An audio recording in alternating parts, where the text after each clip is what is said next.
चलो ठीक है, देखते हैं एक बार। लास्ट क्लास मेरे ख्याल में जाते जाते आप लोग का ये 5वां क्वेश्चन हो गया था। अभी क्या क्वेश्चन नंबर 6 को एक बार पढ़ो अच्छे से। ये है आप लोग का नेक्स्ट क्वेश्चन, आसानी है वैसे, एक बार गो थ्रू करो।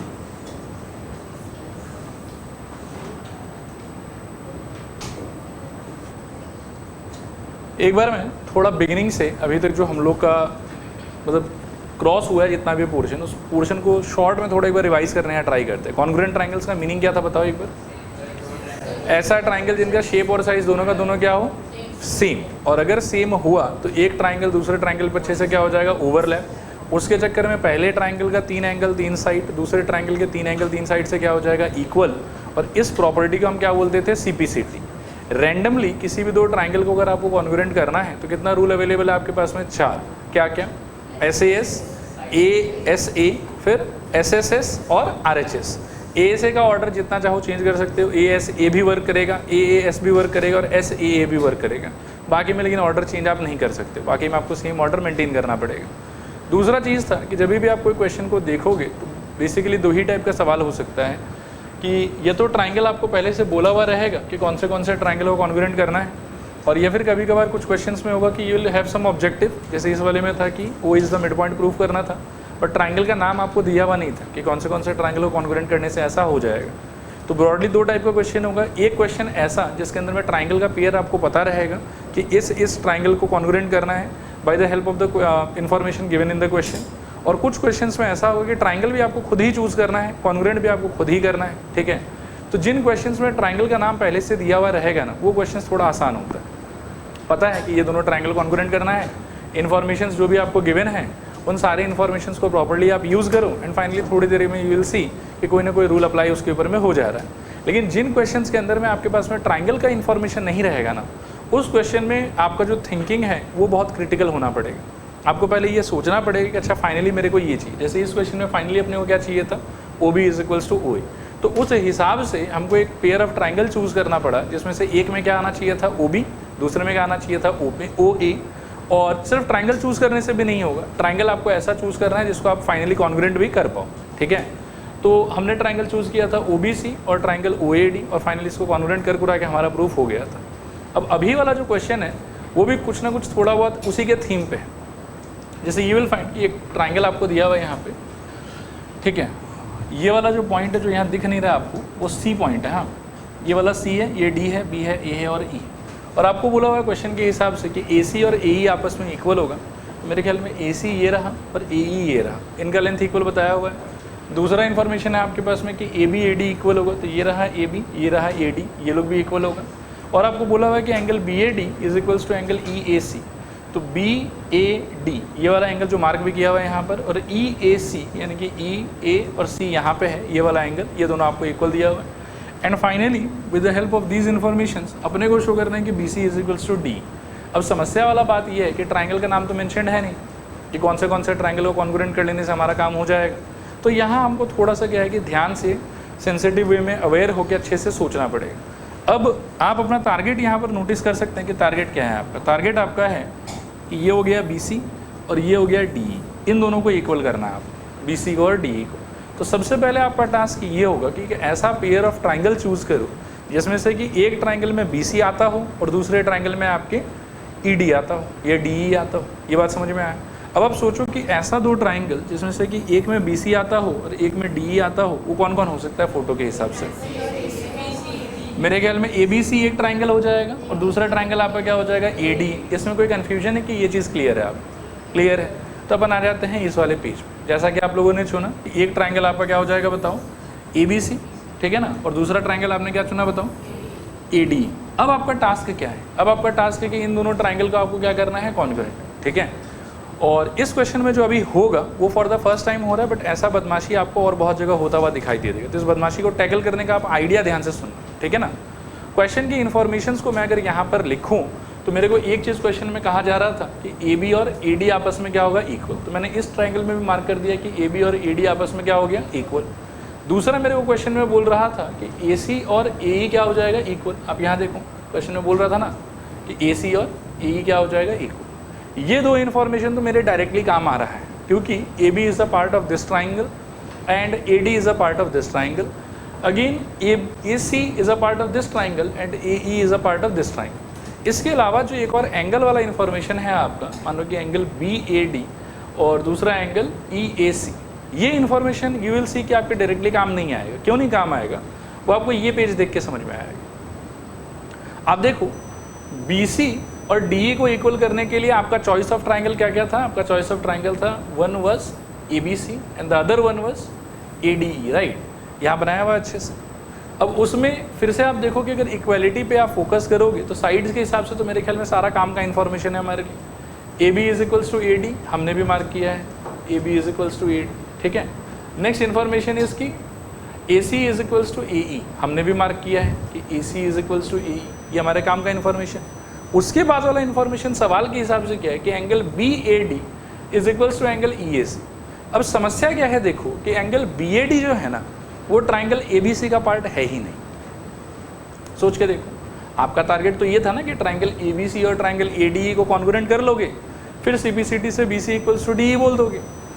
और ये कॉन्ग्रुएंट करने के लिए जो इन्फॉर्मेशन या जो आपको समझो कि उसके बारे में रिजल्ट क्वेश्चन में दिया हुआ है, वो रिजल्ट में दो पार्ट तो आपके डायरेक्टली काम आ जाएगा कि AB is equals to AD directly use हो सकता है, AC equals to AE directly use हो सकता है। लेकिन ये जो तीसरा इन्फॉर्मेशन है ना आपके पास में कि angle BAD is equals to angle EAC, वो डायरेक्टली यूज नहीं हो सकता। वो लोग क्यों नहीं यूज हो सकता है, क्योंकि अगर आप एंगल BAD का बात करोगे तो वो ट्राइंगल ABC का पार्ट है ही नहीं कम्प्लीटली। ट्राइंगल ABC के अंदर में मजा तो तब आता जब ये पूरा एंगल इक्वल हो जाता इस पूरे एंगल से, आ रहा बात समझो। लेकिन एंगल BAD तो ये पूरा कवर कर ही नहीं पा रहा ना। एंगल BAD कितना कवर कर रहा है, बस इतना सा पार्ट कवर कर रहा है, ये वाला पार्ट तो कम है उसके अंदर में। एंड सिमिलरली यहाँ पर भी मेरे को मजा तब आता जब एंगल EAD आ जाता, लेकिन एंगल EAD तो नहीं आया, उसकी जगह पर क्या आया, एंगल EAC आया बात समझो। लेकिन इंटरेस्टिंग यहाँ पर ये है कि जितना इसके पास कम है एग्जैक्टली उतना ही इसके पास भी कम है। सोच के देखो, इसमें आपको चाहिए था finally angle BAC is equals to angle EAD, ऐसा मिलता तो आपको बहुत अच्छा लगता, क्योंकि उससे क्या हो जाता है, फिर दोनों ट्राइंगल के अंदर में SAS अप्लाई हो जाता, साइड पूरा एंगल और फिर से साइड, ठीक है। लेकिन आपको मिला क्या, आपको मिला कि ये वाला साइड इक्वल्स टू ये वाला साइड, ये वाला साइड इक्वल्स टू ये वाला साइड। लेकिन एंगल के अंदर में यू विल फाइंड कि थोड़ा घपला हो गया आपके साथ कि पूरा एंगल के जगह थोड़ा थोड़ा पार्ट को इक्वल बोल दिया है वो लोग और थोड़ा पार्ट को छोड़ दिया है। लेकिन इंटरेस्टिंग ये है देखो कि यहाँ पे जो छूटा हुआ पार्ट है वो कौन सा एंगल है, देखो DAC, ठीक है। और यहाँ पे भी जो पार्ट छूटा हुआ है वो कौन सा एंगल है, सोच के देखो, तो यू विल फाइंड कि वो भी DAC ही है। आया बात समझो, मतलब इस तरफ जितना कम है इस तरफ भी उतना ही कम है। तो हमको क्या करना पड़ेगा कि हमारा दो रिजल्ट, ये जो साइड का इक्वल होना जो रिजल्ट हमको दिया हुआ है वो रिजल्ट तो डायरेक्टली हमको कॉन्ग्रुएंट करने में हेल्प कर देगा। लेकिन जो तीसरा इन्फॉर्मेशन है एंगल से रिलेटेड, वो डायरेक्टली मेरे काम नहीं आएगा, मेरे को उस रिजल्ट को थोड़ा सा क्या करना पड़ेगा, मॉडिफाई। आया बात समझो। और मॉडिफाई कैसे करेंगे, क्वेश्चन इज सेइंग कि एंगल, यहाँ देखना ध्यान से, मॉडिफाई कैसे होगा। क्वेश्चन इज सेइंग कि angle BAD is equals to angle what, EAC, यही कह रहा था ना क्वेश्चन, एक बार देख लो आप। Angle BAD is equals to angle EAC। लेकिन ये इन्फॉर्मेशन डायरेक्टली तो हमको कॉन्ग्रुएंट करने में हेल्प करेगा नहीं। BAD के पास में कमी कितने का है, DAC वाले पार्ट का कमी है, और EAC के पास में भी कमी कितने का है, आई थिंक DAC वाले पार्ट का कमी है। तो आप क्या करोगे, दोनों तरफ वो ऐड कर दो, तो एंगल BAD प्लस एंगल आप कर दो DAC, ठीक है। और उस तरफ भी आप कर दो कि angle EAC plus angle DAC। अब यूक्लिड का एक रूल था कि equals added to equals the results are equal. तो यदि दोनों तरफ आपने सेम चीज़ ऐड किया है तो उससे आपकी इक्वालिटी पे तो कोई फर्क पड़ेगा नहीं। लेकिन ये रिजल्ट जो है वो आपके काम का नहीं था। लेकिन इसको अगर आप ध्यान से देखोगे तो अब ये पूरा कौन सा एंगल बता रहा है, बताओ, एंगल BAC। और इस तरफ कौन सा एंगल बता रहा है अभी, DAE या EAD, जो भी बोलो। और ये जो बड़ा वाला एंगल है EAD, ये आपके काम का है कि नहीं, तो मेरे ख्याल में ये तो आपके काम का है, इससे तो आपका ट्राइंगल कॉन्ग्रुएंट हो सकता है। आया बात समझो। तो आगे चल के बहुत सारे क्वेश्चन में यू विल फाइंड कि ऐसा होके रखेगा, ठीक है, कि जो इन्फॉर्मेशन आपको दिया हुआ, मान लो कि 3 इन्फॉर्मेशन दिया हुआ, 3 में से 2 इन्फॉर्मेशन आप डायरेक्टली ट्राइंगल कॉन्ग्रुएंसी में यूज़ कर सकते हो। लेकिन किसी एक इन्फॉर्मेशन के साथ में आपको इस टाइप का कुछ एक ट्रीटमेंट करना पड़ेगा पहले, डायरेक्टली वो आपके लिए यूजेबल नहीं होगा।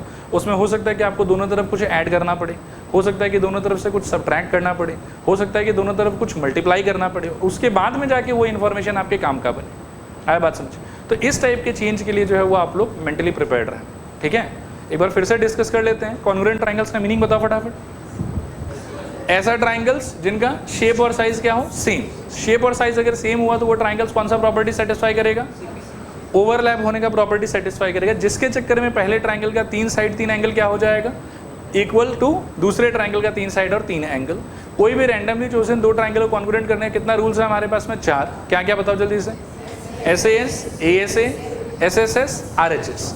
क्वेश्चन जब हमको मिलेगा तो कितने टाइप का हो सकता है, 2। एक क्वेश्चन ऐसा जिसमें डायरेक्टली ट्राइंगल का पेयर बताया रहेगा कि इसको कॉन्ग्रुएंट करो, और कॉन्ग्रुएंट करने के लिए थोड़ा बहुत इन्फॉर्मेशन आपके साथ में शेयर किया रहेगा। दूसरा टाइप का क्वेश्चन कैसा हो सकता है कि ट्राइंगल का पेयर नहीं बताएगा आपको एक टास्क देगा। जैसे इस क्वेश्चन में भी आप देखो कि आपको एक टास्क दिया हुआ है कि इसको इक्वल करके बताओ। तो इसको इक्वल करने के लिए आपको इमेजिनेशन में क्या लाना पड़ेगा बताओ, ऐसा पेयर ऑफ ट्राइंगल जिसमें से कि एक ट्राइंगल में क्या आ रहा हो BC और दूसरे ट्राइंगल में क्या आ रहा हो D। जब आप ऐसा पेयर ऑफ ट्राइंगल चुन लोगे, उसके बाद में जो भी इन्फॉर्मेशन आपको बताया हुआ है, इन सारी इन्फॉर्मेशन के हेल्प से अपने चुने हुए पेयर ऑफ ट्राइंगल को आप क्या करोगे, congruent. If you are successful, अगर आप कामयाब हो जाते हैं तो लास्ट में बाई CPCT आपको ये वाला मिल जाएगा। ठीक है, अब कामयाबी के रास्ते में कभी कभार ऐसा भी स्ट्रगल हो सकता है आपके साथ में कि जो इन्फॉर्मेशन दिया हुआ है उसमें से कुछ इन्फॉर्मेशन डायरेक्टली यूजेबल हो, और कुछ इन्फॉर्मेशन में क्या है कि थोड़ा आपको पहले मॉडिफिकेशन करना पड़े, एंड मॉडिफिकेशन के बाद आप उसको यूज़ कर सकें। क्लियर है मेरे ख्याल में? ये इसके पहले किसी क्वेश्चन में शायद नहीं हुआ था, फर्स्ट टाइम ही इस क्वेश्चन में ऐसा हो रहा है। लेकिन आगे चल के ऐसा और बहुत सारे क्वेश्चंस में हो सकता है कि गिवन इन्फॉर्मेशन के साथ में आपको पहले थोड़ा छेड़खानी करना पड़ेगा, और फिर आप उसको कॉन्ग्रुएंसी के रूल के लिए क्या कर पाओगे, यूज़ कर पाओगे। ठीक है मेरे ख्याल। चलो अब एक बार देख भी लो यहाँ पे कि इसमें क्वेश्चन में डायरेक्टली ही बोला हुआ था कि AB is equals to AD, फिर डायरेक्टली बोला हुआ था कि AC is equals to AE, और एंगल्स का जहाँ तक बात है तो आधा एंगल इक्वल्स टू आधा एंगल दिया हुआ था। इसमें से भी क्या मिसिंग था, DAC, इसमें से भी क्या मिसिंग था, DAC। दोनों में DAC ऐड करके हमको एक नया रिजल्ट यहाँ से मिला, और वो क्या है बताऊँ, ये angle BAC is equals to angle EAD, और इस एंगल की इक्वल होने से हम SAS रूल से अपने दोनों चोजन ट्राइंगल को क्या बोल सकते हैं, कॉन्ग्रुएंट, और वहाँ से by CPCT we can claim कि BC is equals to D। Clear है मेरे ख्याल? लिखो। हाँ चलो स्टार्ट करो, लिखो। गिवन में लिखो AC is equals to AE, AC is equals to AE, फिर लिखो AB is equals to AD, AB is equals to AD, and angle BAD is equals to angle EAC, and angle BAD is equals to angle EAC। ठीक है, next लिखो to proof BC is equals to DE, to proof BC is equals to DE, BC is equals to DE।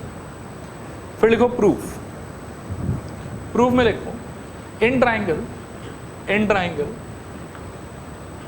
BAC and triangle DAE, in triangle BAC and triangle DAE we have पहला element लिखना आप लोग, AB is equals to AD, bracket में reason दे सकते हो given. Second लिखना AC is equals to AE, इसमें भी रीजन देना गिवन। ठीक है, थर्ड लिखो angle BAD is equals to angle EAC, angle BAD is equals to angle EAC। नीचे लिखो दिस एम्प्लाइज, अब दोनों तरफ एंगल DAC ऐड कर दो, angle BAD plus angle DAC plus angle DAC is equals to angle EAC plus angle DAC। This employees angle BAC is equals to angle EAD, angle BAC is equals to angle EAD। ठीक है, अब 2 minute के लिए board पर देखो। एक और बहुत इंपॉर्टेंट क्रूशियल चीज़ है जिसका आपको ध्यान रखना चाहिए, नहीं तो अच्छे क्वेश्चंस में आप हमेशा मिस्टेक करेंगे। ठीक है ना, जब कभी भी क्वेश्चन के अंदर ही अगर ट्राइंगल का पेयर आपको मेंशन करके दिया रहे कि ये फलाना ट्राइंगल कॉन्ग्रुएंट टू फलाना triangle, this is congruent to this, तो यहाँ आपको ज़्यादा माथापच्ची नहीं करना, आप बस आर्ग्यूमेंट्स दे दो, अपना रूल देख लो कि कौन सा रूल सेटिस्फाई हो रहा है, और लास्ट में फटाक से डिक्लेयर कर दो कि triangle APB congruent to triangle AQB।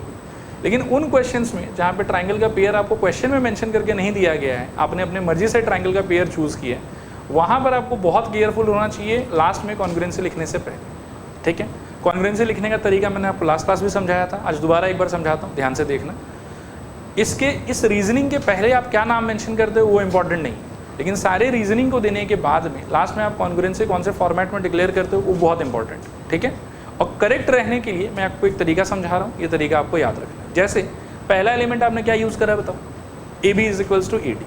तो आपको करना क्या चाहिए कि अगर आप साइड का एलिमेंट यूज़ कर रहे हो ना, तो जो साइड का नाम मेंशन किया हुआ है उसके ऑपोजिट वाला वर्टेक्स लेना चाहिए आपको नाम लिखते समय, ठीक है। इधर जैसे ए बी यूज़ किया है तो ए बी का ऑपोजिट वर्टेक्स कौन सा है, सी। तो जब हम फाइनल नाम लिखेंगे कि ये ट्राइंगल कॉन्ग्रुएंट टू ये ट्राइंगल, तो उसमें लेफ्ट में सबसे पहला लेटर हमको क्या लिखना चाहिए, सी। फिर ए बी का इक्वल कौन है, ये ए बी का पार्टनर कौन है, ए डी। तो आप दूसरे ट्राइंगल पे जाओ, देखो ए डी, और ए डी के ऑपोजिट वर्टेक्स देखो क्या लिखा हुआ है यहाँ पे, ई।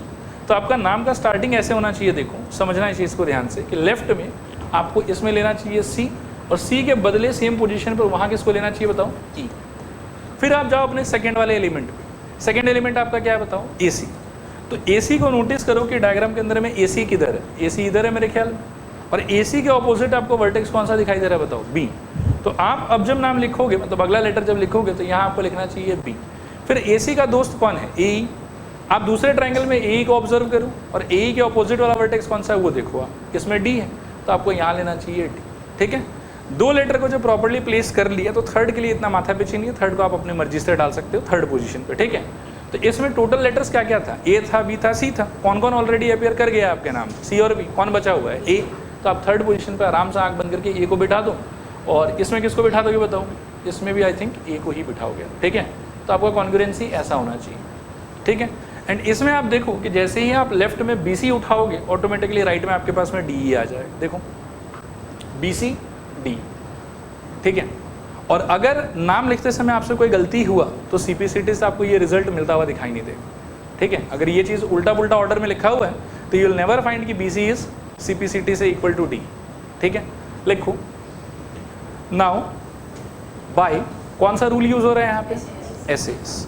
Now by S S, now by S A S, triangle C B A congruent triangle E D, triangle C B A congruent triangle E D A, ठीक है।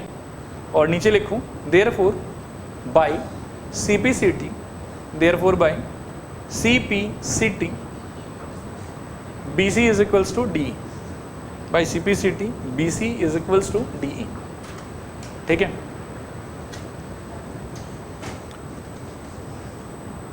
चलो अगला क्वेश्चन देखते हैं, पढ़ो इसको।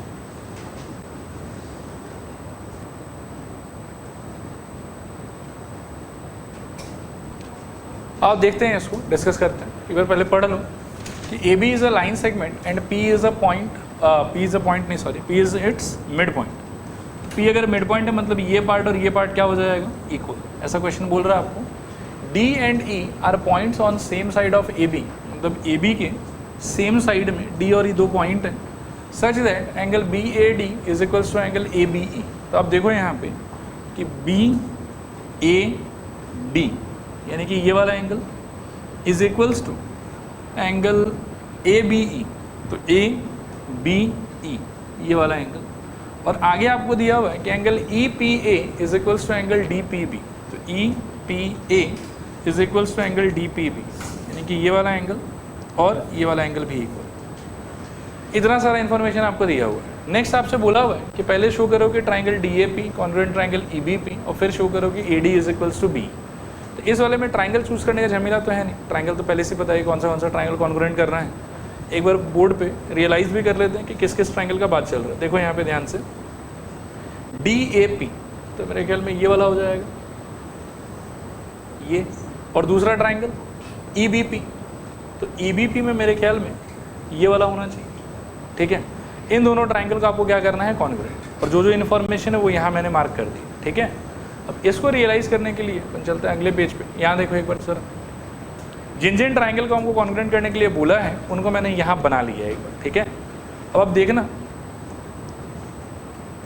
आपको ये एंगल और ये एंगल भी इक्वल दिया हुआ था, और ये एंगल और ये एंगल इक्वल दिया हुआ था। 2 मिनट एक बार बोर्ड पर फिर से देखो, फिर से थोड़ा रियलाइज़ करा देता हूँ आपको। एक तो ये वाला ट्राइंगल चाहिए, ये वाला, इसको मैंने यहाँ बनाया है देखो, डी ए पी, ठीक है। और दूसरा ट्राइंगल आपको कौन सा चाहिए बताओ, EBP, ये वाला, इसको मैंने यहाँ बगल में बनाया, ये रहा EBP। और इन दोनों ट्राइंगल को कॉन्ग्रुएंट करने के लिए देयर आर सर्टेन इन्फॉर्मेशन जो मेरे को दिया गया, ठीक है, जिसमें से दो इन्फॉर्मेशन मेरे को ऐसा लगता है कि डायरेक्टली हमारे काम का है। जैसे पहले क्या बोल रहा था वो कि P is the mid point, तो P मिड पॉइंट होने से क्या होगा कि AP का लेंथ और BP का लेंथ क्या हो जाएगा आपस में इक्वल, तो उसके चक्कर में AP का लेंथ और BP का लेंथ आपस में क्या हो गया इक्वल। ये मेरे काम का इन्फॉर्मेशन डायरेक्टली। फिर दूसरा इन्फॉर्मेशन मेरे पास में था कि इस ट्राइंगल का पूरा एंगल A और इस ट्राइंगल का पूरा एंगल B, ये लोग भी आपस में इक्वल है। ये इन्फॉर्मेशन भी मेरे काम का है बिकॉज कंप्लीट एक एंगल कवर हो रहा है इसके अंदर, ठीक है। थर्ड इन्फॉर्मेशन जो आपके पास में था ना कि ये वाला एंगल और ये वाला एंगल इक्वल है, ये इन्फॉर्मेशन डायरेक्टली काम का नहीं है। इस चीज़ को आप इस वाले फोटो में रियलाइज़ कर सकते हैं, ठीक है। देखना ध्यान से, ये पोर्शन इक्वल होगा, ऐसा क्वेश्चन में दिया हुआ है और ट्राइंगल कॉन्ग्रुएंट करने में वो हमको हेल्प भी करेगा, ठीक है। सेकंड मेरे को दिया हुआ है कि ये एंगल A और ये एंगल B पूरा इक्वल होगा और ये इन्फॉर्मेशन भी मेरे को कॉन्ग्रुएंट करने में डायरेक्टली हेल्प करेगा। लेकिन जो थर्ड इन्फॉर्मेशन है कि angle EPA is equals to angle DPB, ये इन्फॉर्मेशन मेरे डायरेक्टली काम का नहीं है। सोच के देखो, बिकॉज EPA जो है ना वो आप ऐसा समझो, एक बार इसको रुकने दो थोड़ा सा, देखना ध्यान से। एंगल EPA तो ट्राइंगल DAP का पार्ट है ही नहीं, आया बात समझ। EPA जो है वो तो पूरा एंगल इसको कवर नहीं कर रहा ना, आया लॉजिक समझ। उसी चीज़ को मैंने एक सेकेंड रुकना यहाँ बना के रखा था कि EPA एंगल जो है वो पूरा तो ट्राइंगल का पार्ट है ही नहीं। और सिमिलरली जो दूसरा एंगल हमको बोला हुआ था DPB, ये वाला एंगल DPB, ये भी तो पूरा ट्राइंगल का पार्ट नहीं। लेकिन अगेन यहाँ पे इंटरेस्टिंग चीज़ क्या है, एक तो बात ये है पहले कि ये आपको क्लियर होना चाहिए कि ये जो इन्फॉर्मेशन है ये कंप्लीट इन्फॉर्मेशन नहीं है, ये ट्राइंगल का एंगल है नहीं, तो आप इसको अपने कॉन्ग्रुएंसी के लिए यूज़ नहीं कर पाओगे। लेकिन इंटरेस्टिंग चीज़ ये है कि इसको कंप्लीट एंगल बनने के लिए क्या कम है इसके पास में, तो DPE कम है इसके पास में, एंड सिर्फ सेम टू सेम वही चीज़ DPE इसके पास में भी कम है। तो इसको यदि DPE मिल जाएगा तो ये पूरा हो जाएगा, सिमिलरली इसको भी यदि DPE मिल जाता तो ये भी पूरा हो जाएगा, आया बात समझ। तो ये भी उसी टाइप का सिचुएशन है कि जो थर्ड इन्फॉर्मेशन है आपके पास में वो डायरेक्टली कॉन्ग्रुएंसी करने में आपको हेल्प नहीं करेगा, दोनों तरफ आपको कुछ मॉडिफिकेशन करना पड़ेगा।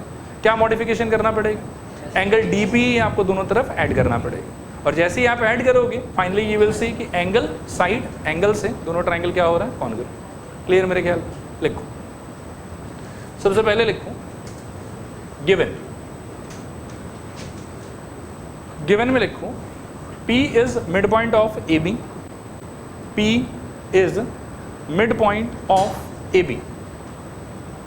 फिर लिखना P is mid point of AB। फिर लिखना angle BAD is equals to angle ABE, angle BAD is equals to angle ABE, angle BAD is equals to angle ABE। और थर्ड लिखो एंगल EPA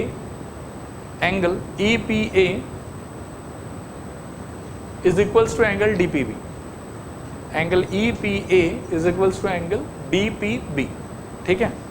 फिर लिखो टू प्रूफ।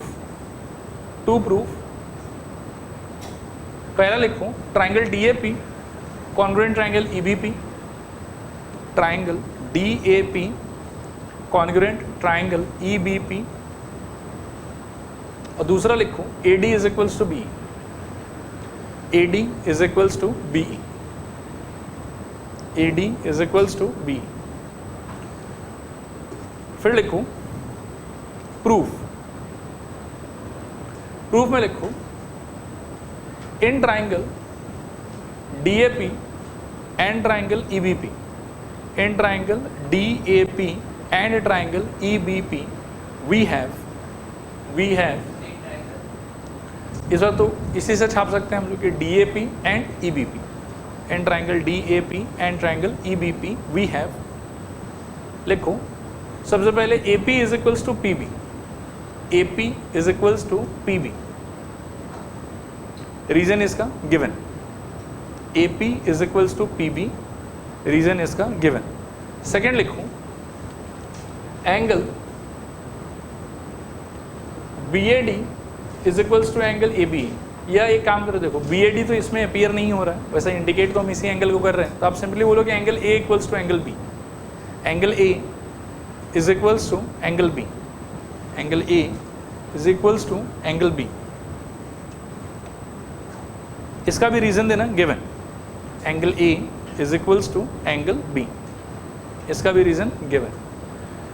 थर्ड लिखो angle E A P, angle E A P is equals to angle D, अच्छा नहीं गलत बोल दिया शायद, सॉरी, चेंज करो एक बार, angle E P A is equals to angle D P B, angle E P A is equals to angle D P B. यहाँ बोर्ड से देख लो, angle E P A is equals to angle D P B, ठीक है। अच्छा ये directly अपने काम का था कि डायरेक्टली अपने काम का नहीं था? नहीं था। क्या ऐड करना था दोनों में? ई पी डी ऐड करना। तो लिखो this implies angle E P A plus angle E P D is equals to angle D P B plus angle E P D plus angle E P D, ठीक है। This implies, मतलब दोनों में पहले अपने को ई पी डी ऐड करना है। दिस एम्प्लाइज ये वाला पूरा एंगल क्या हो जाएगा बताओ? डी पी ए या ए पी डी, जो भी बोलो। अगले लाइन में लिखो this employees angle A P D is equals to angle क्या?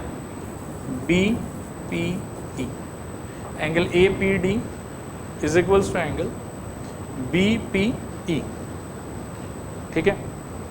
और अब जो ये नया एंगल हमको मिल गया ये तो यूजेबल है कॉन्ग्रुएंसी के लिए, ठीक है। तो नीचे लिखो therefore by A S A by A S A triangle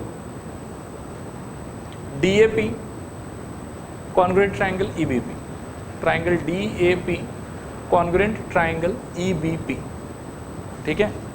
अच्छा ये जो A D equals to B वाला पार्ट है ये तो सी पी सी टी से ही हो जाएगा। अगर आप फर्स्ट ट्राइंगल में देखोगे तो सेकंड और फर्स्ट पोजीशन मिला के क्या है? ए डी, और सेकंड ट्राइंगल में सेकंड और फर्स्ट पोजीशन मिला के क्या है? बी। तो नीचे लिखूँ पार्ट 2 के लिए by C P C T, by C P C T A D is equals to B E, by C P C T A D is equals to B E, ठीक है। और ये वाला डायग्राम बना लो आप।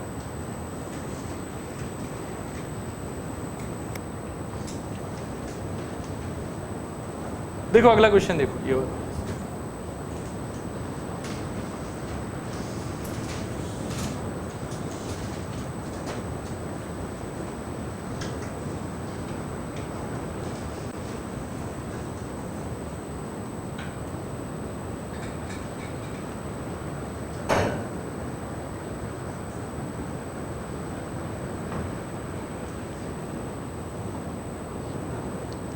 देखो ध्यान से देखो, सोचते हैं, बात करते हैं एक बार, एक एक करके सारी इन्फॉर्मेशन को नोट डाउन करेंगे। पहले बोल रहे हैं कि इन राइट एंगल ट्राइंगल, मतलब right triangle A B C, right angle at C, तो एंगल सी कितना हो गया हम लोग के लिए?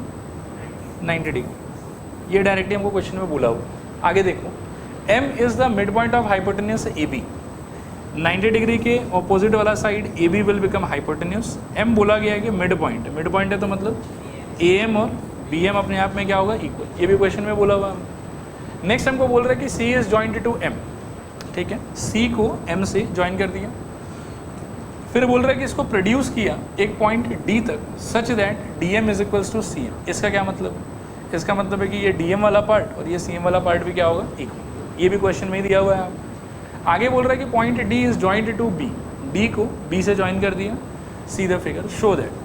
अब पहला टास्क है आपका कि triangle A M C congruent triangle B M D आप प्रूव करो। इसके लिए हम लोग इस पेज पे आ जाएं, ठीक है। आप एक बार रिकॉल कर लो कि इन्फॉर्मेशन क्या क्या आपके पास में अवेलेबल था। पहला इन्फॉर्मेशन था कि एंगल सी 90 डिग्री होगा। फिर बोला था कि एम मिड पॉइंट है तो ये लोग इक्वल होगा, और सी एम और डी एम इक्वल है, ये भी हमको क्वेश्चन में दिया हुआ है। तो these are the information that are given in the question. और हमको फर्स्ट हाफ में प्रूफ क्या करना है बताओ? कि triangle A M C is congruent to triangle B M D.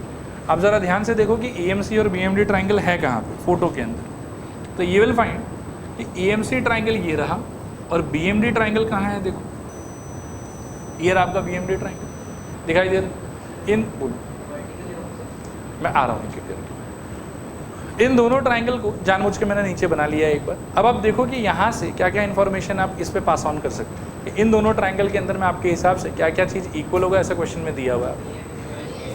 सब लोग बताने का ट्राई करो।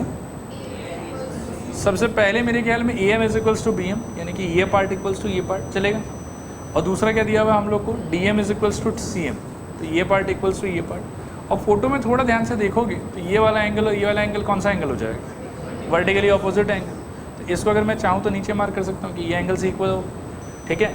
और ये सारा इन्फॉर्मेशन अगर इस पर अप्लाई हो जाता है तो उस केस में कौन सा रूल लग जाएगा बताओ, ऐसे साइड एंगल से, और ऐसे ऐसे ये दोनों ट्रायंगल क्या हो जाएगा, कॉन्ग्रुएंट, ठीक है। लिखना भी स्टार्ट करो आप लोग, लिखो गिवन, गिवन में लिखो in triangle ABC, in triangle ABC, in triangle ABC angle C is equals to 90 degree, angle C is equals to 90 degree. फिर लिखूं AM equals to BM, AM is equals to BM, comma CM is equals to DM, CM is equals to DM। फिर लिखूं to proof का ये चारों part board से copy कर लो फटाफट।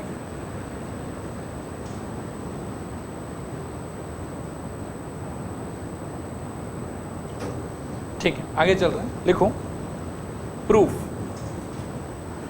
में लिखो number one in triangle AMC and triangle BMD, in triangle AMC and triangle BMD। देखो आपके पास में क्या क्या है। अच्छा, एक प्रोटोकॉल मैंने आपको पहले समझाया था शायद कि लेफ्ट में जिस ट्राइंगल का नाम है उसी का एलिमेंट्स लेफ्ट में लिखा जाएगा, जिसका नाम राइट में उसी का नाम, मतलब उसी का एलिमेंट्स राइट में लिखेंगे। तो AMC का कौन सा एलिमेंट से स्टार्ट कर सकते हैं हम, AM से। तो लिखो AM इज इक्वल्स टू, नहीं बेटा DM, AM is equal with BM या MB जो भी कहो, रीजन देना है इसमें गिवन। नेक्स्ट आप लिखो कि CM is equals to MD, इसका भी रीजन देना गिवन। और नेक्स्ट आप कहो कि angle AMC is equals to angle BMD, इसका रीजन देना BOA, vertically opposite angle. Therefore by SAS triangle AMC is congruent with triangle BMD। अच्छा, इसमें नाम को लेके माथापीची करना है कि नहीं करना है, नहीं करना है, क्योंकि नाम ऑलरेडी क्वेश्चन में आपको दिया हुआ, ठीक है, मेरे ख्याल में याद। सेकंड देखो क्या प्रूव करना है आपको, angle DBC is a right angle, ठीक है, यहाँ तक हो गया सबका। अब एक एक्सप्लेनेशन में दे रहा हूँ, उसको थोड़ा ध्यान से समझने का ट्राई करना, ठीक है। ये दोनों ट्राइंगल का जो पेयर है ये आराम से आपके लिए क्या हो गया बताओ, कॉन्ग्रुएंट। इनके कॉन्ग्रुएंट होने से हम CPCT से एंगल्स के बारे में क्या बोल सकते हैं कि इसका angle A should be equal with इसका एंगल B, इसका angle M should be equal with इसका एंगल M, एंड इसका angle C should be equal with इसका एंगल D। आया बात समझ। अब मैं ट्राइंगल AMC में अगर एंगल A को लोकेट करूँ, ट्राइंगल AMC में देखना ध्यान से, ये ट्राइंगल AMC है और एंगल A लोकेट करूँगा तो ये एंगल हुआ ना, पर एंगल A किसके साथ इक्वल होना चाहिए बताओ, दूसरे ट्राइंगल के, BMD में B के साथ। तो BMD ट्राइंगल में अगर मैं एंगल B का सोचूं तो ये एंगल है, ठीक है। तो यहाँ से बाय CPCT आई कैन से, सुनना थोड़ा ध्यान से, यहाँ से bye CPCT I can say कि angle MAC is equals to angle क्या, MBD, पूरा नाम अगर लिखना चाहूँ, ठीक है। और एक तरीके से आई गॉट कि ये एंगल इज इक्वल्स टू ये एंगल। बट आप अगर इनको ध्यान से देखोगे ना कि ये लोग लोकेटेड कहाँ पे है, तो यू विल फाइंड कि सर ये तो बहुत स्पेशल सिचुएशन है। देखना ध्यान से, ये तभी हो सकता है जब ये लाइन पैरेलल हो और ये लाइन उसके लिए क्या हो, ट्रांसवर्सल, क्योंकि ये लोग ऑल्टरनेट एंगल के पोजीशन पे है। आया बात समझ। तो पहले हमने शो किया ये, इसके CPCT से मिला हमको ये, हम बोलेंगे कि लेकिन this is possible if and only if BD is parallel with what, AC, because they are what, they are alternate angles. आया बात समझ। और अगर BD और AC आपस में पैरेलल है, सुनना थोड़ा ध्यान से, अगर BD और AC आपस में क्या है, पैरेलल है, और इसको अगर आप ट्रांसवर्सल मानते हो तो ये एंगल और ये एंगल कौन सा एंगल है, को इंटीरियर एंगल। और को इंटीरियर में से ऑलरेडी एक एंगल का वैल्यू कितना हो रखा है 90, और को इंटीरियर होने का मतलब क्या होता है, ये दोनों का सम कितना होना चाहिए 180, तो उसमें से यदि ऑलरेडी एक एंगल 90 है तो दूसरे को भी क्या होना पड़ेगा 90। ये है आपके सेकंड पार्ट का प्रूफ। देखो आया समझ के नहीं आया समझो, रिपीट करूँ कि हो जाएगा, लिखो पार्ट 2 में लिखना। नाउ बाई CPCT, पार्ट 2 के लिए, now by CPCT angle MAC is equal with angle MBD, ठीक है, angle MAC is equal with angle MBD। आगे लिखना, but they are alternate angles, hence AC parallel DB, hence AC parallel DB। नीचे लिखो therefore angle DBC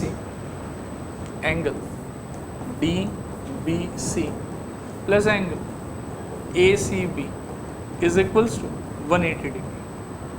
angle DBC यहाँ देख लो board पर, DBC ये वाला और ACB ये वाला, ठीक है। रीजन दे सकते हो को interior angles, this implies angle DBC plus 90 degree is equals to 180 degree, and this implies angle DBC is equals to 90 degree. Angle DBC is equals to 90 degree. Done. Third part देखो, आपको क्या चाहिए था कि DBC कॉन्ग्रुएंट ट्रायंगल ACB, ठीक है।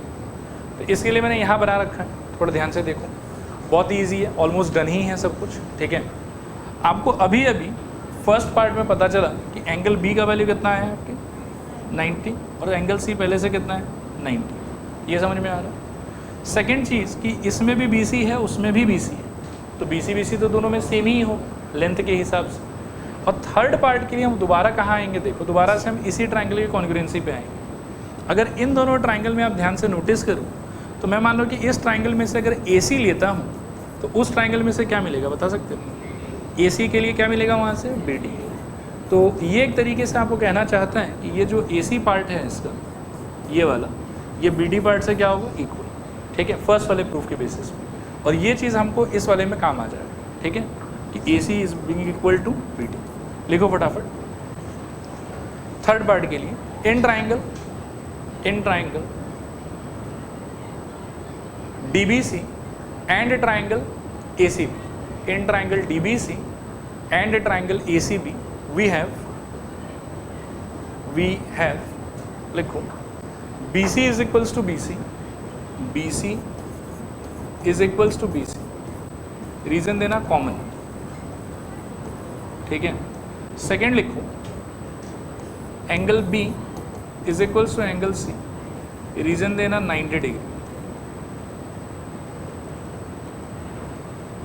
और third लिखो DB is equals to CA या AC, ठीक है। और इसमें आप रीजन दे दो फ्रॉम प्रूफ 1, मतलब फर्स्ट जो प्रूफ किया उसके CPCT से ये आ जाता है, ठीक है। क्लियर मेरे ख्याल में। रूल कौन सा लग रहा है, SAS, साइड एंगल साइड। नीचे लिखो therefore by SAS triangle DBC congruent triangle ACB, triangle DBC congruent triangle ACB, ठीक है। और लास्ट देखो आपको क्या प्रूफ करना है कि CM is equals to half AB, ठीक है। करें इसको। अच्छा, इससे आपको लास्ट में क्या मिला बताना जरा एक बार, जो फोर्थ प्रूफ था आपका, फोर्थ या थर्ड था अभी, थर्ड में क्या मिला बताओ एक बार, triangle DBC congruent to what AC। अब थोड़ा ध्यान से सुनिएगा एक चीज़, अगर मैं पूछूं आपसे, इसमें से मैं अगर DC पिक करूं बाई CPCT, ठीक है, तो उसमें से क्या उठ के आएगा बताओ, this is equals to A B. ये समझ में आ रहा, यहीं से स्टार्ट होगा हमारा। लिखो फोर्थ पार्ट के लिए, by C P C T D C is equals to A B, D C by C P C T D C is equals to A B. ठीक है, हाँ ये फोर्थ के लिए। आई होप यहाँ तक तो सब कुछ ठीक ही है। अब आप एक बार ना टू प्रूफ में देखो कि फोर्थ पार्ट में आपको चाहिए क्या, C M equals to half of B. तो ये तो आपको सी पी सी टी से मिल गया। आपको अपने प्रूफ में ए बी चाहिए, इसको मत छेड़ो। आपको अपने प्रूफ में ए बी चाहिए, इसको मत छेड़ो। डी सी चाहिए कि नहीं चाहिए, डी सी तो नहीं चाहिए, डी सी की जगह पे क्या चाहिए, सी एम चाहिए। अब आप सोचो कि डी सी के जगह पर सी एम कैसे इंट्रोड्यूस हो सकता है। एम उसका नहीं, अभी हाफ पे डायरेक्ट नहीं मत जाओ आप। एम उसका मिड पॉइंट है, ये आपको बोला हुआ। तो आप पहले क्या करो कि डी सी को ब्रेक करो C M plus M D, ठीक है, और एम डी और सी एम आपस में क्या है, इक्वल। तो अगले स्टेप में हम डी एम को भी चेंज करके किससे रिप्लेस कर देंगे, सी एम से। उसकी एक स्टेप के बाद में हमारा आंसर आ जाएगा। ठीक है, देखो यहाँ पे इसको हम लिखेंगे, this implies C M plus M D is equals to A B. This implies C M plus एक और बार C M is equals to A B. इसमें हम बोल देंगे गिवन कि एम मिड पॉइंट ऐसा हमको दिया हुआ है पहले से। This implies twice C M is equals to A B and this implies C M is equals to half of. ठीक है, इसके साथ में आपका प्रूफ कंप्लीट। और आज के लिए इतना ही बस।